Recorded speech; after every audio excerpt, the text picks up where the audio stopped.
بسم اللہ الرحمن الرحیم۔ جی میں کتابوں کی اہمیت کے سلسلے میں گفتگو کر رہا تھا، بیچ میں کسی وجہ سے گفتگو ڈسکنیکٹ ہو گئی، اس کو کنٹینیو میں آگے رکھنا چاہ رہا ہوں آپ کی خدمت میں کہ وسائل الشیعہ، اس کا ایک سرسری جائزہ آپ لوگ ضرور لیں۔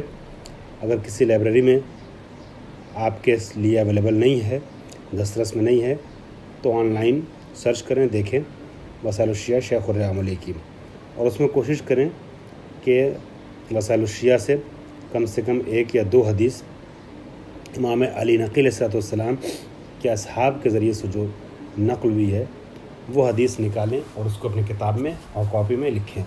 میں انشاءاللہ ان کے بعض اصحاب کا، شاگردوں کا ذکر کروں گا کہ جن سے روایتیں نقل ہوئی ہیں۔ اس کے علاوہ مستدرک الوسائل، یہ محدث نوری کی لکھی ہوئی کتاب ہے۔ وسائل الشیعہ 20 جلدوں میں شیخ الرحمۃ نے تحریر کی، لیکن بہت سی روایتیں چھوٹ گئی تھیں۔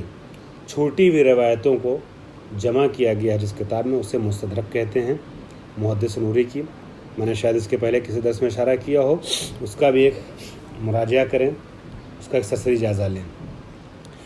امام علی نقی علیہ السلام کے سلسلے سے جو کتاب اہم ہے دیکھنا، اس میں علامہ عطاردی کی ایک کتاب ہے مستند الامام الہادی۔ اس کتاب کا مراجعہ کریں، مطالعہ کریں، اگر ممکن ہو، دسترسی میں ہو تو اس کا ایک خاکہ، ایک جائزہ تیار کریں۔ اس کے علاوہ ایک کتاب ہے ریاض الابرار فی مناقب الائمۃ الاطہار۔ ائمہ کے سلسلے میں یہ کتاب آیت اللہ نعمت اللہ جزائری کی لکھی ہوئی ہے، اور جہاں تک میں سمجھتا ہوں یہ وہی آیت اللہ نعمت اللہ جزائری ہیں جنہوں نے زہر الربیع نامی مشہور کتاب تحریر کی ہے، اور بھی مختلف کتابیں ان کی ہیں جن کے نسل سے ان کے چشم و چراغ آیت اللہ طیب جزائری، جو حوزہ علمیہ قم میں ایک معیار رکھتے تھے، مسجد جمکران امام زمانہ کی، وہاں کے امام جماعت بھی تھے، اور بہت سے لوگ ان کی تبعیت کرتے تھے، تقلید کرتے تھے۔ بالخصوص عرب میں کافی ان کی عزت تھی، اردو عربی فارسی سب میں تقریریں کرتے تھے۔ انہی کی نسل سے تھے آیت اللہ طیب جزائری۔ ان کی کتاب ریاض الابرار فی مناقب الائمۃ الاطہار، یہ ائمہ کے سلسلے سے دیکھیں۔ اس کے علاوہ ایک کتاب ہے کم سے کم اگر آپ اور کچھ نہیں کر سکتے تو جیسے میں نے عرض کیا، جن کتابوں کے نام میں نے بیان کیے ہیں ان کتابوں کا نام یاد رکھنا ضروری ہے، مؤلفین کے نام کے ساتھ ساتھ، تاکہ اگر امتحان ہو تو کچھ کتابوں کے نام آپ کے ذہن میں محفوظ رہیں۔ اس کے علاوہ ایک کتاب ہے التتمہ فی تواریخ الائمہ۔ یہ کتاب تاج الدین حسینی عاملی صاحب کی لکھی ہوئی کتاب ہے۔ امام کے سلسلے سے بھی اس میں مطالب ملیں گے، موجود ہیں۔ اس کے علاوہ ایک کتاب ائمہ کے سلسلے سے ہے جس میں امام علی نقی کے سلسلے سے بھی واقعات مل جائیں گے، تحف العقول عن آل الرسول۔ یہ ابن شعبہ حرانی کی لکھی ہوئی کتاب ہے، اس کی طرف بھی رجوع کیا جا سکتا ہے۔ اب ہم آتے ہیں امام کے شناسنامے کے سلسلے سے۔ چونکہ میری عادت ہے کہ امام کے سلسلے سے گفتگو کرنے سے قبل امام کی کوئی ایک حدیث پیش کرتے ہیں، اور حدیث کو سرنامہ سخن بنا کر کے بات کو آگے بڑھاتے ہیں، لہٰذا ایک حدیث پیش کر رہے ہیں، اور انشاءاللہ حسب دستور جب امام کے سلسلے سے مطالب مکمل ہونے کے مرحلے پر ہوں گے تو اس وقت امام کی 2-3 حدیثوں کی مختصر وضاحت آپ کی خدمت میں پیش کی جائے گی۔ آج صرف تیمناً امام کی حدیث پیش کر رہے ہیں، التواضع ان تعطی الناس ما تحب ان تعطاہ، کہ تواضع، اصول کافی میں یہ حدیث موجود ہے جلد 2 میں صفحہ نمبر 124 پر، کہ تواضع یہ ہے کہ آپ لوگوں کو وہ چیز عطا کریں جس کے آپ خود متمنی ہیں، جو آپ پسند کرتے ہیں، آپ چاہتے ہیں کہ آپ کو عطا کی جائے، یعنی وہ رتبہ، وہ مقام، وہ حیثیت، وہ منزلت جو آپ خود حاصل کرنا چاہتے ہیں، اگر آپ چاہتے ہیں کہ آپ کو عزت ملے تو آپ دوسروں کو وہی عزت اور وہی رتبہ، وہی مقام دیجیے۔ اس کی تشریح کچھ مختصر انشاءاللہ آخری درس میں بیان کروں گا۔ اب آ جاتے ہیں امام کے فردی شناسنامے، انفرادی تعارف کے سلسلے سے گفتگو کو بس ٹچ کرتے ہوئے انشاءاللہ اگلے درس میں اس بات کو آگے بڑھائیں گے۔ جیسا کہ آپ کو پتہ ہے ہماری گفتگو 10ویں امام کے سلسلے سے ہو رہی ہے۔ سب سے پہلے حسب دستور میں آپ کے نام اور القاب کی طرف اشارہ کروں گا۔ آپ کا نام نامی ہے، نام گرامی ہے، اسم گرامی ہے علی ابن محمد۔ ہم علی نقی کہتے ہیں، ٹھیک ہے، امام ہادی بھی کہتے ہیں، امام نقی علیہ السلام بھی کہتے ہیں، لیکن اصل جو نام ہے آپ کا وہ علی ہے، علی ابن محمد۔ کنیت آپ کی ابو الحسن ہے، لیکن ابو الحسن ثالث بھی کہا جاتا ہے۔ اس کی وجہ کیا ہے؟ ابو الحسن ثالث کیوں کہتے ہیں؟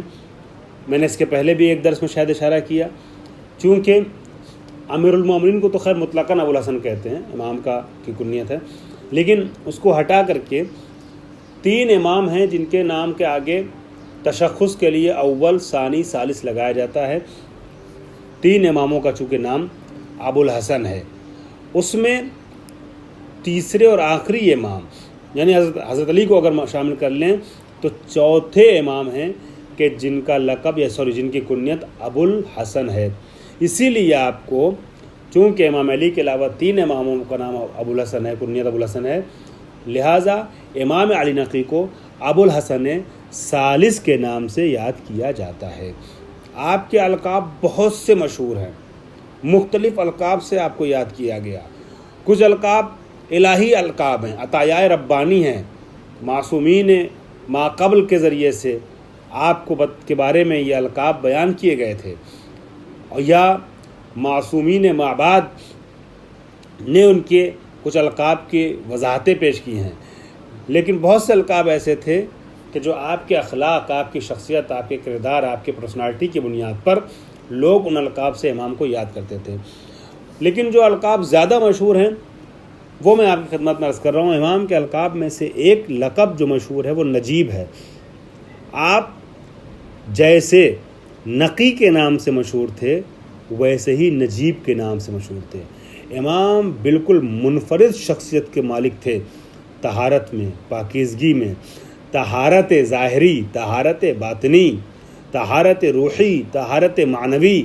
سب لوگ امام کی شدت طہارت یا کثرت پاکیزگی اور ذکاوت کی بنیاد پر کبھی نجیب اور منتخب کے عنوان سے آپ کو یاد کرتے تھے، کبھی نقی کے نام سے یاد کرتے تھے۔ اور امام کا یہ نقی والا لقب خصوصی طور پہ اتنا مشہور ہوا کہ آپ کے نام کا حصہ بن گیا ہے۔ جیسے آپ کے والد محترم کا نام تقی ہے نہیں، لیکن اتنی زیادہ یہ صفت آپ کی مشہور ہوئی کہ آپ کے نام میں تبدیل ہو گیا، نام میں شامل ہو گیا۔ اور امام محمد تقی، جب بھی کوئی پوچھتا نویں امام کا نام کیا ہے تو کہا جاتا ہے امام محمد تقی۔ اسی طریقے سے 10ویں امام کی یہ جو صفت ہے، یہ صفت اتنی زیادہ مشہور تھی کہ آپ کو امام علی نقی کے نام سے یاد کیا جاتا ہے آج بھی۔ امام کے 2 القاب نجیب اور نقی کے علاوہ جو القاب اور ہیں مشہور، اس میں ایک لقب امام کا جو ہے وہ ہے عالم، اور دوسرا اس سے ملتا جلتا لقب ہے فقی۔ عالم، فقی یہ امام کے القاب میں سے ہے۔ اسی طریقے سے امین اور طیب بھی آپ کے القاب میں سے ہے۔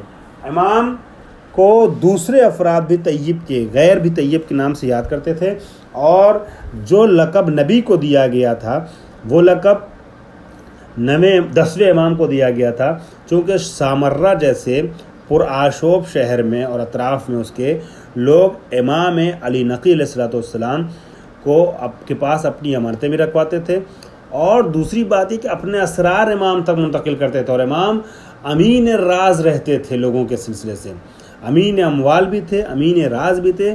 اسی وجہ سے آپ کو لوگ امین کے نام سے یاد کرتے تھے۔ اسی طریقے سے آپ کا جو سب سے زیادہ نقی کے بعد مشہور لقب ہے، بلکہ بعض جگہوں پر ایران، عراق وغیرہ میں نے دیکھا ہے کہ آپ کو اسی نام سے پکارا جاتا ہے، وہ ہے ہادی۔ اصل میں امام کا لقب ہے، مگر نام کے عنوان سے بہت سی جگہوں پہ لوگ کہتے ہیں امام ہادی۔ 10ویں امام کون ہے؟ امام ہادی علیہ السلام۔ ٹھیک ہے، اتنا زیادہ ہادی لقب امام کا مشہور ہے۔ اور امام کی زندگی کے کچھ گوشوں کو میں عرض کروں گا تو خود بخود واضح ہو جائے گا کہ امام کو ہادی کے نام سے کیوں یاد کیا جاتا تھا؟ امام کے والد محترم، آپ کو علم ہے والد محترم کا نام امام محمد تقی علیہ السلام، آپ کی والدہ جناب سمانہ مغربیہ، اس کے پہلے ذکر ہو چکا ہے امام محمد تقی علیہ السلام کے حوالے سے، بہت مقدس اور منتخب خاتون، جن کو اللہ کے حکم سے اور اللہ کی مرضی سے نور امام علی نقی کے کو اپنے بطن میں جگہ دینے کے حوالے سے کے سلسلے سے امام متقی نے انتخاب کیا تھا. یعنی نور وجود امام علی نقی جس کے بطن میں پروان چڑھا ہے، اس کا نام ہے سمانہ مغربیہ. نوے امام کی شریک حیات کے عنوان سے ذکر ان کا ہو چکا ہے پہلے، سمانہ مغربیہ، اور سوسن بھی بعض لوگ کہتے ہیں. اسی طریقے سے اگر زوجہ میں آ جائیں تو آپ کی زوجہ کے سلسلے سے بھی 2 نام بتایا جاتا ہے. ایک نام حدیث ہے اور ایک نام سلیل خاتون ہے. ایک احتمال یہ ہے کہ حدیث اور سلیل خاتون جو ہے یہ دونوں ایک ہی ذات کے 2 نام تھے. یہ نوبہ، فرقہ نوبہ، قبیلہ نوبہ سے ان کا تعلق تھا. ٹھیک ہے، سلیل خاتون کا. ٹھیک، اس کے بعد اولاد میں آپ آ جائیے. تو میں اولاد کے صرف آج نام بیان کر رہا ہوں. انشاءاللہ اگلے درس میں، چونکہ یہ جو میرا درس ہے یہ پچھلے درس کا ادامہ ہے جو بیچ میں کٹ گیا تھا، سلسلہ کلپ ادھوری رہی، تو اس کو مکمل کیا میں نے اس درس کے ذریعے سے. انشاءاللہ اولاد کے بارے میں کچھ باتیں اگلے درس میں کروں گا. آج صرف نام بتاتا ہوں. کتابوں میں 5 نام آپ کے اولاد کے ذکر کیے گئے ہیں. کسی میں صرف 4 بیٹوں کا نام ہے اور کسی میں 2 بیٹیوں کا نام بھی ہے. لیکن قدر مشترک اور وجہ مشترک جو ہے وہ یہ ہے کہ 4 بیٹے اور 1 بیٹی، کیونکہ ایک ہی بیٹی کا 1-2 اور نام بھی بیان کیا گیا ہے. یہ قرین بقیاس ہے. بچوں کے نام صرف بیان کر رہا ہوں. ایک تو آپ کے فرزند امام حسن عسکری علیہ السلام ہیں، حسن نام ہے. ایک بیٹے کا نام حسین ہے، ایک بیٹے کا نام محمد ہے، اور ایک کا جعفر ہے، اور ایک کا علیہ ہے. انشاءاللہ اس سلسلے میں کچھ باتیں آئندہ درس میں بیان کی جائیں گی. وآخر دعوانا الحمدللہ رب العالمین.